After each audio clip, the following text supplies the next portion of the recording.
किसी भी विषय पर बात शुरू कीजिए, थोड़ी ही देर में बात मौसम पर पहुंच ही जाती है।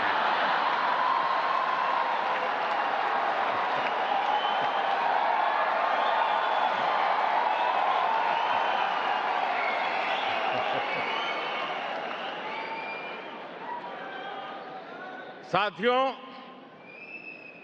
मैं न्यूजीलैंड की लीडरशिप से भी जब भी मिला हूं, वो आप सभी की बहुत प्रशंसा करते हैं। प्रशंसा आपकी होती है और माथा मेरा ऊंचा होता है।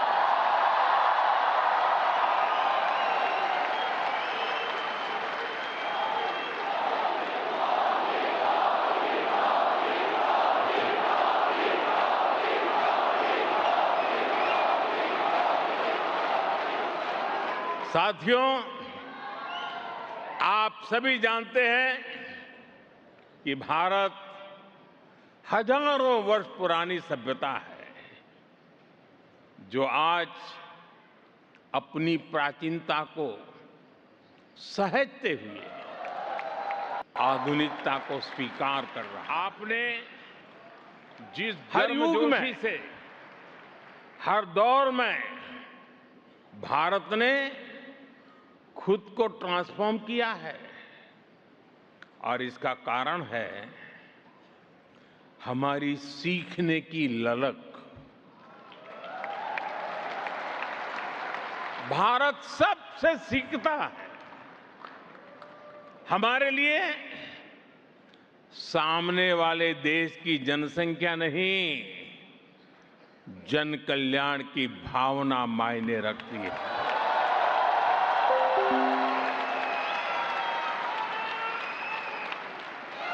और इसलिए हमने न्यूजीलैंड से भी बहुत कुछ सीखा है और अब भी सीख रहे हैं। न्यूजीलैंड दुनिया का वो देश है जिसने सबसे पहले महिलाओं को वोटिंग का राइट दिया था।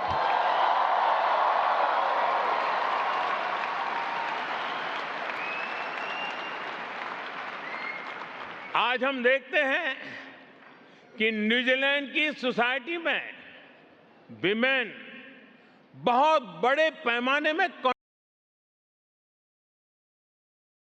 कंट्रीब्यूट कर रही है। भारत भी आज विमेन लेड डेवलपमेंट के मंत्र के साथ महिलाओं के लिए संभावनाओं के नए द्वार खोल रहा है।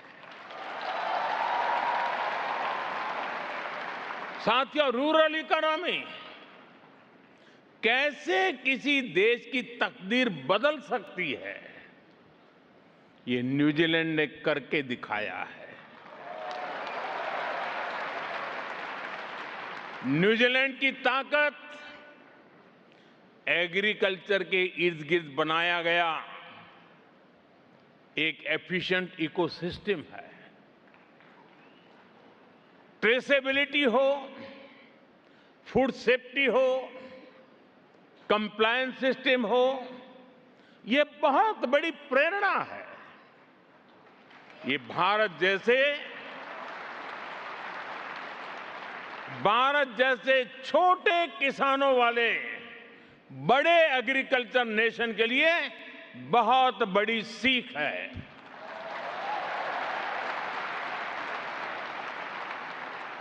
न्यूजीलैंड ने जेस्परी मॉडल से दिखाया है कि छोटे किसान भी बाजार के एक बड़े ब्रांड बन सकते हैं। न्यूजीलैंड की climate smart precision farming technology में भी हमारे लिए सीखने के बहुत कुछ है।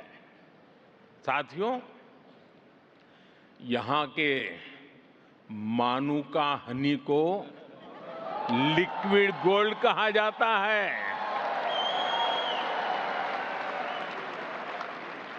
जैसे यहां हनी ट्रेडिशन और टेस्ट के अलावा हेल्थ एंड वेलनेस से जुड़ा है, वैसे ही भारत के आयुर्वेद में भी हनी का बहुत बड़ा महत्व है। आपको ये जानकर अच्छा लगेगा कि भारत में भी हम बी कीपिंग को लेकर एक मिशन चला रहे हैं। इससे भारत में हनी प्रोडक्शन में काफी बढ़ोतरी हुई है और आजकल तो हिमालय की ऊंचाइयों से जो हनी आता है वो गोल्ड का डायमंड बनता जा रहा है।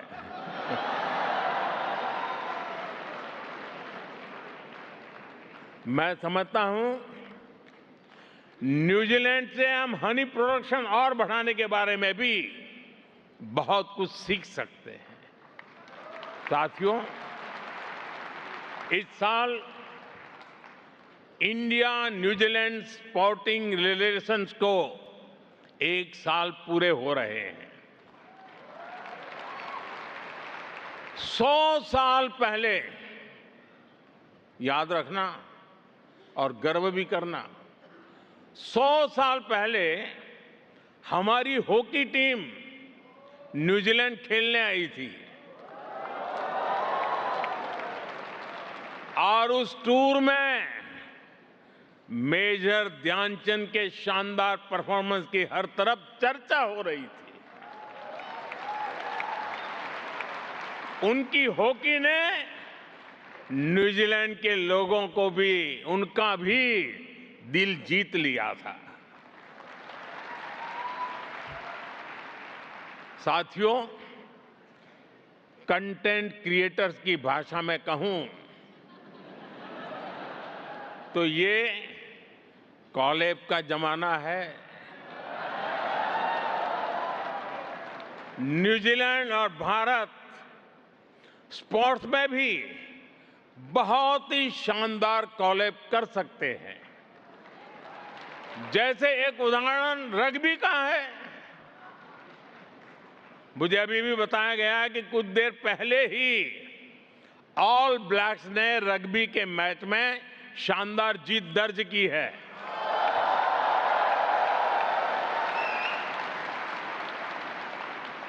भारत रग्बी में न्यूजीलैंड से सीखना चाहता है। भारत भी रग्बी में आगे आए, इसके लिए हमें कोच चाहिए, एक्सपर्ट्स चाहिए। इसमें न्यूजीलैंड हमारी बहुत मदद कर सकता है। हाल ही में भुवनेश्वर में न्यूजीलैंड रग्बी और रग्बी इंडिया के कोचिंग प्रोग्राम को मैं एक अच्छी शुरुआत मानता हूं। साथियों, आज यहां आने से पहले मैं यहां न्यूजीलैंड के एक स्पोर्ट्स स्टार्टअप इवेंट में गया था। स्पोर्ट्स टेक में हो रहे इनोवेशंस ने, नए आइडियाज ने वाकई मुझे प्रभावित किया। मुझे विश्वास है कि हम स्पोर्ट्स टेक में साथ मिलकर काफी कुछ कर सकते हैं। भारत और न्यूजीलैंड का फ्यूचर आपस में जुड़ा हुआ है। इसका एक उदाहरण स्पेस सेक्टर भी है। भारत का चंद्रयान जब मून के साउथ पोल पर लैंड किया,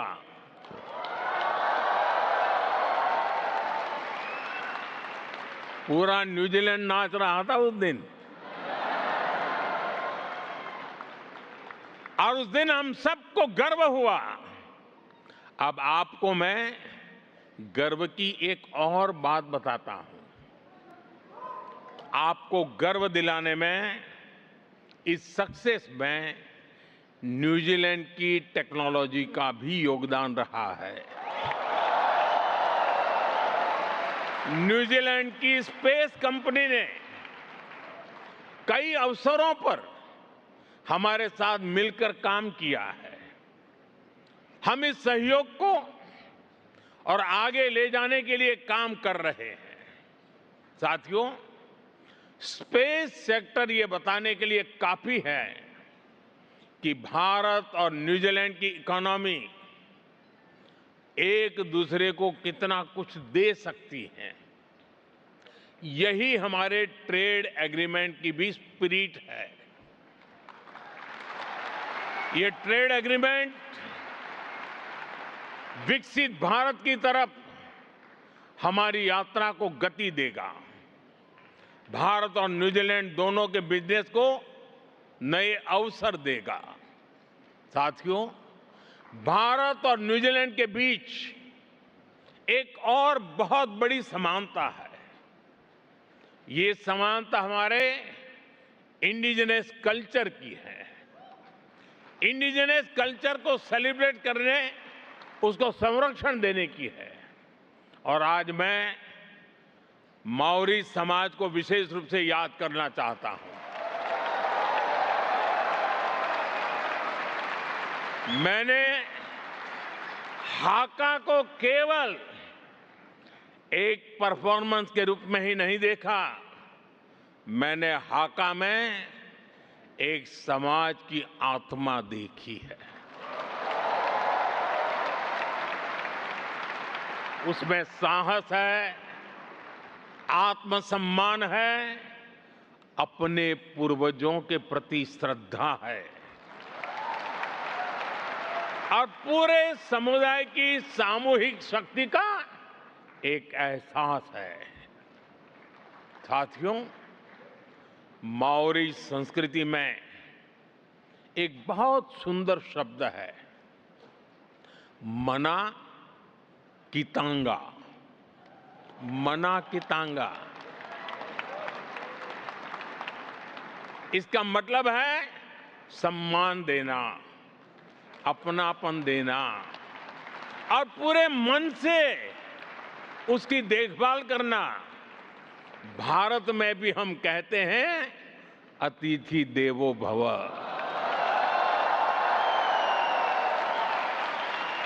शब्द अलग है, परिवेश अलग है, पहनाव अलग है, भाषाएं अलग है, लेकिन भावना बिल्कुल एक ही है। ऐसे ही माओरी संस्कृति में परिवार के लिए एक सुंदर शब्द है, फानो, यानी परिवार। इसमें कई पीढ़ियां होती हैं, रिश्ते होते हैं, पूरा समुदाय होता है। भारत भी परिवार को केवल एक सामाजिक व्यवस्था नहीं मानता। हमारे लिए फैमिली एक इंस्टीट्यूशन है। साथियों, माओरी परंपरा का एक और सुंदर विचार है, काइत्या कितांगा। काइत्या कितांगा ये हमें सिखाती है कि हम प्रकृति के मालिक नहीं हैं, हम उसके संरक्षक हैं। भारत में भी कहा गया है, भारत में भी कहा गया है, माता भूमि ही पुत्र हम पृथ्व्या। पृथ्वी हमारी माता है। इसी सोच को आधार बनाते हुए हम भारत में धरती मां के संरक्षण के लिए एक पेड़ मां के नाम, प्राकृतिक खेती मिशन जैसे अनेकों अभियान चला रहे हैं। साथियों, मैं जानता हूं, हजारों किलोमीटर दूर रहते हुए भी आपके दिल में के किसी न किसी कोने में दिन भर की प्रक्रिया में कहीं न कहीं हिंदुस्तान झलकता ही रहता है, हिंदुस्तान बसता ही है। सही है कि नहीं है?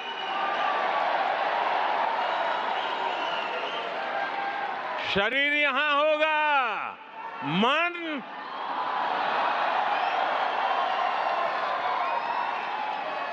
और इसलिए आप भारत की हर उपलब्धि पर भी नजर रखते हैं। और जब क्रिकेट स्टेडियम में बैठ करके देखते हैं तो बहुत सी चीजें देखने की छूट जाती हैं, लेकिन घर में टीवी पर बैठ करके जब देखते हैं तो हर बारीकी का पता चलता है। वैसा ही आपको भी भारत की हर बारीकी का पता चलता है।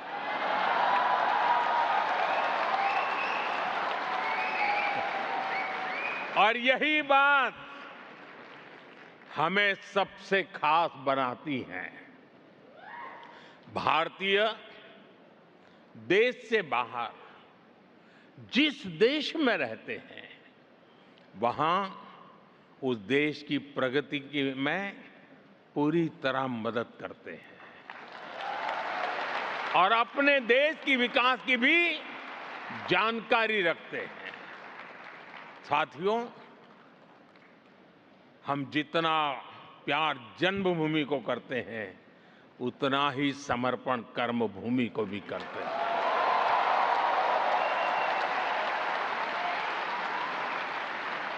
साथियों,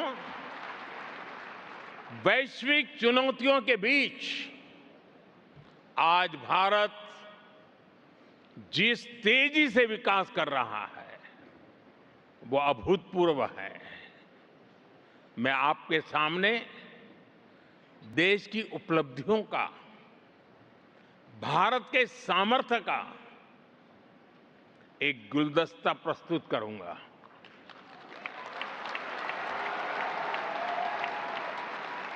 ये गुलदस्ता मैं आपके लिए लेकर के आया हूं।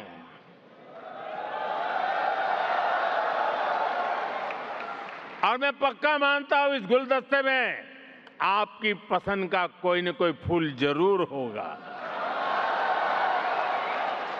जो आपको सुंदर भी लगेगा और गर्व से भर भी देगा।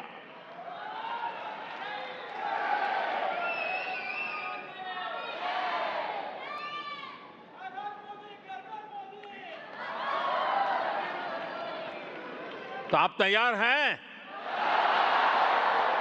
गुलदस्ता पेश करूं? अब आपको ढूंढना है आपका फूल कहां है उसमें। या तो सारे के सारे फूल आपके हैं। साथियों, भारत आज दुनिया की फास्टेस्ट ग्रोइंग मेजर इकोनॉमी है। भारत दुनिया का सबसे बड़ा वैक्सीन प्रोड्यूसर है। भारत मोबाइल डेटा कंजम्पशन में दुनिया के अग्रणी देशों में है। आज भारत दुनिया का दूसरा सबसे बड़ा मोबाइल मैन्युफैक्चरर है। आज भारत दुनिया का दूसरा सबसे बड़ा टेलीकॉम मार्केट है। आज भारत दुनिया का दूसरा सबसे बड़ा व्हीट प्रोड्यूसर है। आज भारत दुनिया का सबसे बड़ा मिल्क प्रोड्यूसर है। आज भारत दुनिया का दूसरा सबसे बड़ा फिश प्रोड्यूसर है। साथियों, इतना ही नहीं, आज भारत दुनिया का तीसरा सबसे बड़ा ऑटोमोबाइल मार्केट है। आज भारत दुनिया का तीसरा सबसे बड़ा स्टार्टअप इकोसिस्टम बन चुका है। भारत बहुत जल्द दुनिया का तीसरा सबसे बड़ा रिन्यूएबल एनर्जी प्रोड्यूसर बनने जा रहा है। सोलर एनर्जी कैपेसिटी में भी भारत दुनिया के बड़े देशों में शामिल हो चुका है। साथियों, आज का भारत दुनिया को विकास के नए मॉडल भी दे रहा है। आज भारत दुनिया के सबसे बड़े डिजिटल आइडेंटिटी प्लेटफॉर्म का सफल संचालन कर रहा है। आज भारत में यूपीआई के माध्यम से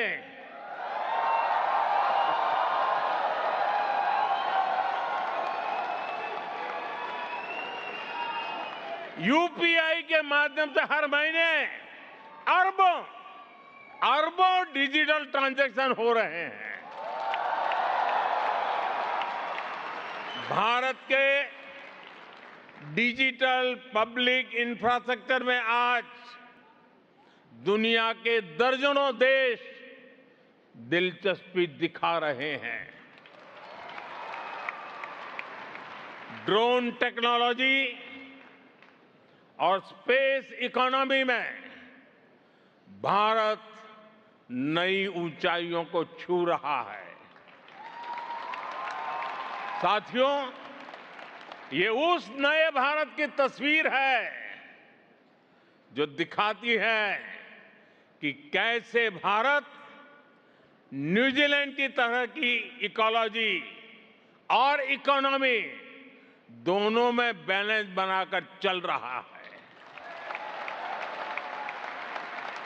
साथियों, भारत की इस ग्रोथ का एक और पहलू भी है। ये पहलू हमारी विरासत है, हमारी हेरिटेज है। भारत जितना महत्व अपनी इकोनॉमी और इकोलॉजी को देता है, उतना ही फोकस अपनी हेरिटेज पर भी करता है।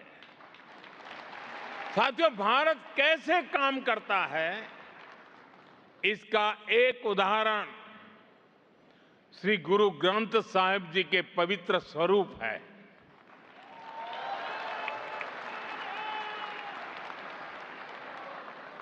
जब अफगानिस्तान में संकट आया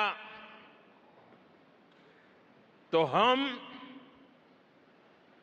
गुरु ग्रंथ साहब के पवित्र स्वरूपों को पूरे मान के साथ भारत लेकर आए।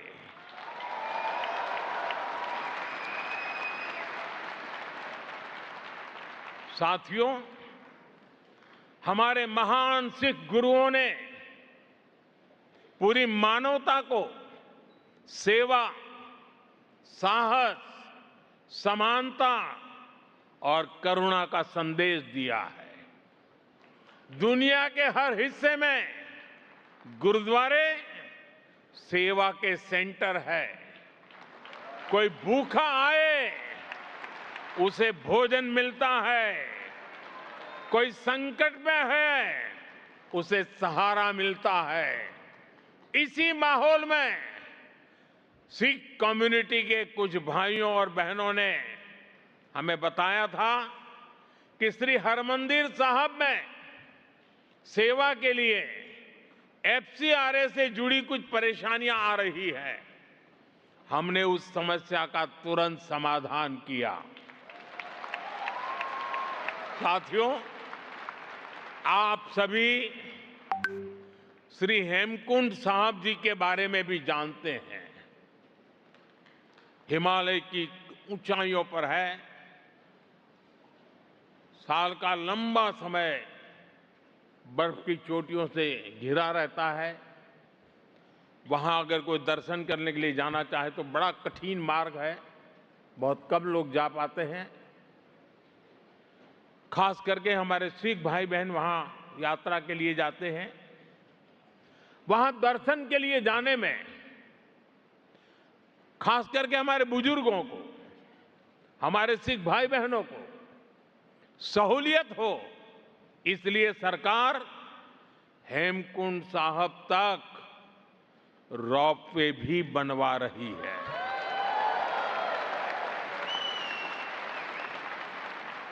साथियों, हमारी ही सरकार ने साहिबजादों के शौर्य और बलिदान की अमर स्मृति में 26 दिसंबर को, प्रतिवर्ष 26 दिसंबर को भारत में वीर बाल दिवस मनाना प्रारंभ किया है। आज यह दिवस पूरे देश के लिए प्रेरणा का पर्व बन चुका है। आज केरलम से लेकर असम तक बच्चा बच्चा भी चारों साहिबजादों और माता गुजरी के बलिदान के बारे में जानने लगा है। वीर बाल दिवस ने भारत के अनगिनत बच्चों के मन में, युवाओं के हृदय में अटूट साहस का संचार किया है। साथियों, मैं आपसे पवित्र जोड़े साहब की भी बात आज करना चाहता हूं। मेरी सरकार में मेरे एक साथी हैं, श्रीमान हरदीप पुरी जी।